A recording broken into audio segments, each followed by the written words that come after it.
sometimes people do not have control, especially three things: passing wind.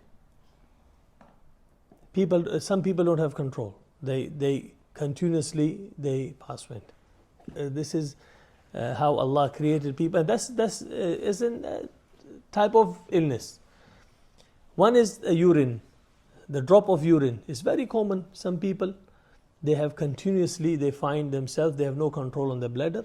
They continuously have a drop come out without any control. Thirdly, sometimes blood, more common in women.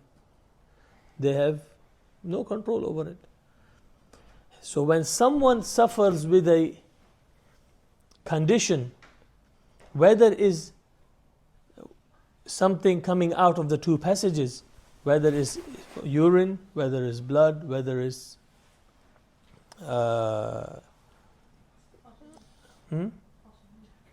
passing wind, Jazakallah khair.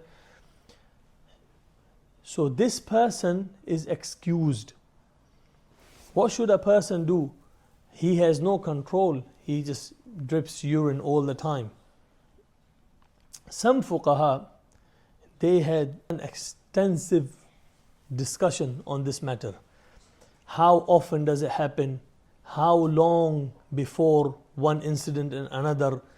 It is accepted that to save a person from hard work, because salah is something and wudu is something you continuously need 5 times a day, at least, as a Muslim.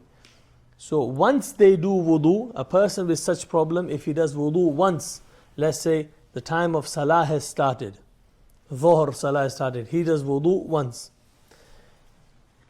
If anything which is out of his control, if he is suffering from a problem of passing wind, as long as only that happens and something else which breaks wudu didn't happen, his wudu will be valid until the starting of next salah. So he only has to renew his wudu for every salah. For example, someone has an issue with passing wind.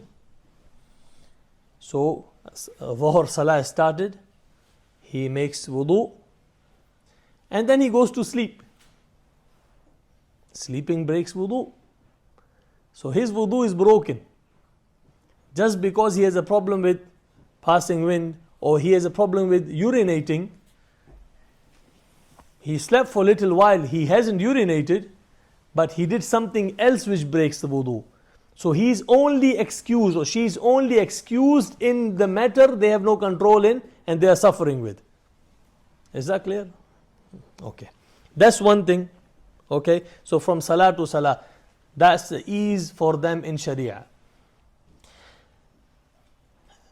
Nowadays, you do find people have pipes coming out of their bladders. In hospitals, you do see them a lot. People, they put a syringe in or a little tube coming out of their bladder, and that the urine is going into a bag, especially if they have had an operation where they cannot leave the bed. You might have seen that. So when someone is in that situation, when the urine is coming out through a tube and he has no control over it, he will be considered like the person whose urine comes out through the normal passage, but he has no control over it and he's excused from salah to salah. They say, he'll just do wudu each salah. Okay.